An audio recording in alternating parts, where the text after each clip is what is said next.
Hey everybody, welcome to another Wednesday night Bible study. Thank you so much for tuning in and taking your time to sit down with your family and watch this video. It's another Wednesday night, it's April the 8th. We are still making it through all of this, and I'm really happy to be able to continue to put out these videos so that we've got something to look forward to and study. As always, if you're part of my West Main family, be sure to stick around at the end of this video to catch up on some announcements and other things that we have going on. But first, like we've been doing for the past couple of weeks, I got to start the video off with something good, right? So I'm going to give you 3 different things you can go and look up on YouTube after this is over, right? Don't do it right now. But after this video is over, I'm going to give you 3 different things to look up on YouTube that might help you pass the time and entertain yourself a little bit, okay? Number 1 is VeggieTales. If you don't know what VeggieTales are, shame on you. Everybody should know what VeggieTales are. But VeggieTales is a primarily, obviously, geared toward kids' reenactment of Bible stories, and they do so in a fun and creative way. All right, but you can find nearly a whole 3 seasons worth of full episodes of VeggieTales on YouTube right now that's been put out there by the company, and that's really awesome. So there's something to check out too. Number 2, something you can check out, clean comedians. My personal favorite is Tim Hawkins, a guy named Tim Hawkins. He's got thousands of different bits on YouTube, some full shows. He even has links to his podcast called Potty Break. Tim Hawkins, he does a lot of his stuff around the religious community, and he does poke some fun at that from time to time. But he's a very interesting guy, and a lot of people really enjoy him because he does provide a very clean, family-oriented type comedy type bit. So be sure to check him out. And then number 3, this is something my brother actually turned me on to the other night, and it's something called Some Good News. You just go to YouTube and you look up Some Good News. It's John Krasinski, who, if you don't know who that is, he plays Jim in The Office. He has a once-a-week little spoof news show where all he does is take good news that has been given to him, and he puts it out there in kind of a fun format. Now, I will say that with all 3 of these, parents, obviously, you should probably filter these things before you let your kids see them, just because you need to decide what you want your kids to and to not see. But especially with John Krasinski, I think episode 1 is fairly clean, but episode 2, they do this thing with Hamilton, and the musical Hamilton itself can lend itself to be a little bit racy in some parts. So parents, filter that sort of stuff out, but those are 3 different links of videos, pages that you can look up on YouTube after all this is over, obviously, after I'm done with the Devo tonight, right? And you can go and look some of that stuff up just to, if for nothing else, just to give yourself something to smile and laugh at. As always, be sure to stick around, look through this YouTube page at all the different material that we've got out there. We put out a podcast earlier this week. There's so much stuff going on and so many good materials out there for you to be able to dive in on your Bible study. You can find something for every single night of the week. So be sure to take advantage of the sort of stuff that's being put out there right now. But without further ado, we're going to push into a new series. I'm really excited about this series. I had originally geared this to be a sermon series, but I'm going to do it for these Wednesday night devotionals for the next couple of weeks, next few weeks, however, many I decide to do. But it's a series that we're going to call Real Spirituality, and that's REEL. And what we're going to do is we're going to take a look at some popular Pixar movies and dissect them and see how we can draw biblical application from that. And I'm really excited about this. I hope that you are too. This week, we're going to start this series off by looking at the movie Brave.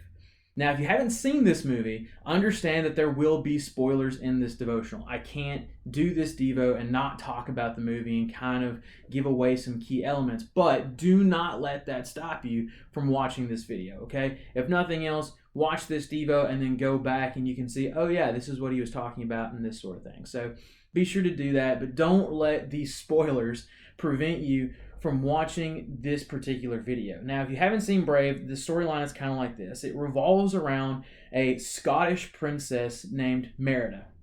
It's kind of a fantasy Scotland type deal. And so Merida is on this quest to change her fate. She doesn't really like what this whole princess life kind of entails to her. And so she sets out to change her fate. That's kind of what the whole deal is about this particular movie. And along the way, she encounters some obstacles. Shocking, I know. And through all these obstacles and working with different people to overcome these obstacles, her point of view dramatically changes from the beginning of the movie to the end of the movie. So, nobody would have seen that one coming, right, from a Disney Pixar movie. But that's kind of how that movie plays out. And so tonight, we're going to look at 3 different things that I think we can draw from the storyline of Brave. Now, understand that there are hundreds of applications that you can make. Maybe an exaggeration, but if you tried really hard, you probably could make hundreds of applications from something in the movie, a spiritual parallel to the life of a Christian. We're going to do just 3 tonight. And so tonight, we're going to look at, we have to be brave enough to fill in the blank. Number 1, we have to be brave enough to combat resentfulness. And that sounds like a mouthful, but let me explain what I mean. So in this movie, Merida, there's a scene early on where Merida and her mom are having this interaction, and her mom continues to say things over and over and over. A princess does not this. A princess does not this. A princess does not this. And all of these things continue to pile up on Merida, all of which, by the way, are very against what her natural personality is. And so Merida's mom continues to harp and tell her this, and she's going through this kind of princess training, so to speak. And it begins to become obvious that Merida gets incredibly resentful of this idea of being a princess because she's focused on all the things that she can't do that she really wants to do, right? Because they're part of who she is, her personality, the way that she wants to live her life. She realizes that she can't do them if she's a princess. And if we aren't careful, especially in a time like this, we can become really resentful of all the things that we can't do, right? And I don't mean necessarily on just a day-to-day basis. I can't go here. I can't visit my favorite restaurant. I can't. And that can be part of it, right? Which isn't healthy for us. But as Christians in general, we can be caught in this idea of becoming resentful of all the things that we can't do as Christians. And when we get too caught up in all the things we can't do as Christians, because we have that view set that as a Christian, I can't do this and I can't do that, and the world says that's what I'm supposed to do. As Christians, it becomes very, very difficult for us because if we get too caught up and all the things we can't do, we overlook all the blessings that we do have, like the peace and joy that come from knowing God. The Bible speaks about avoiding resentment. Mark chapter 11:25, it says to forgive so that you can receive forgiveness. And we have that resentfulness built up inside of us. Oftentimes, it will lead to withholding forgiveness, and that's not good for a Christian. Ephesians chapter 4 and verse 31, Paul tells the church at Ephesus to put away bitterness and anger and wrath, all those things that accompany this idea of being resentful. We overcome being resentful by understanding the joy that we have and being content. Matthew chapter 6 verses 25 through 33, 1 Timothy chapter 6, and 2 Corinthians chapter 12 and verse 10 are all different passages that focus on this idea of being content in our situation and understanding that we have a higher will or a higher priority than what is just being quote-unquote taken away from us at the time. And those are really good passages to go and to study on your own. I can't hit all of them tonight, obviously, because we just don't have time for this video's purpose. But be sure to check those out and look at that. So, yes, this time is hard. Nobody's arguing that. Nobody's saying that this is the easiest time in our lives as human beings or in this generation or whatever it is. Everybody understands that this is a difficult time, but we can have comfort and be content in God, in the comfort that He has in place for us, for those that know Him, and we can avoid and be brave enough to overcome resentfulness. This idea of being resentful. And that takes some courage. It takes a little bit of bravery to overcome that. Number 2, we have to be brave enough to overcome our pride. Now, throughout the movie, this resentment that builds up in Merida, right, leads her to believe that her mom really doesn't have a clue who she is as a daughter or what is actually best for her. And her pride leads her to think that she knows better. She knows what she needs that's best for her. And oftentimes this kind of relates to us too, right? A lot of times we believe we know truly what is best for us. Sometimes it's the case, oftentimes it's not. But it also leads her to do and say some things that she's going to later regret. Her mom has woven this huge big tapestry that has their entire family on that, and Merida's actually going to cut through that and sever this part between Merida and her mom on this quilt, and she's going to say and do things that obviously she's going to have wanted to take back, and we will find that out later, toward the tail end of the movie. But the Bible speaks a lot to how Christians should avoid pride and embracing this attitude of being humble. James chapter 4 verses 6 through 10 says that God opposes the proud, and he's later going to go on and says that he shows favor to those that are humble. Philippians chapter 2 and verse 3 says to do nothing out of pride, but embrace this idea of humility, that's why we do the things that we do. And in Proverbs chapter 11 and verse 2, it says, when pride comes disgrace, but with humility comes wisdom. And you can Google verses about pride in the Bible or verses about humility in the Bible, and there's tons and tons and tons of them in there. And I'm really excited about everything that's being done, the amount of work that is being put into making sure that there are resources out there for everybody, and everybody's trying to say, well, what can I do that's different, that's creative, and that's good, but we have to remember that we're still doing all of this for the glory of God. And in this particular case, we also need to be sure that we remember Galatians chapter 6 and verse 2, where it says, bear ye one another's burdens, and so fulfill the law of Christ. And we have to remember not to get too proud about our struggles. And that sounds really strange, right? Nobody's ever proud about the way that they struggle. But we have to remember that everybody is going through this. Everybody is being affected by this in some way, form, or fashion. And the last thing that we need to do as friends, as brothers and sisters in Christ, or as people, is to let somebody resent us because we've disregarded their struggle because I have it worse. I understand that this virus affects everybody in a different way. Some are being affected in a much more direct manner than others. But we have to be very careful not to get too proud about that and shrug somebody off, because if I have to deal with this, they can obviously deal with that. That in and of itself is a form of pride. And right now we need to be encouraging and embracing one another and remembering that we're all going through this together. So don't get too proud, and don't have that mentality of, well, you can't understand what I'm going through. Your struggles are not as great as my struggles. That also is a way of pride, and we have to be brave enough to overcome that and show some humility and support one another across the board. And then number 3, we have to be brave enough to ask for help. And toward the tail end of this movie, Merida realizes that she has to fix what she messed up throughout the movie, right?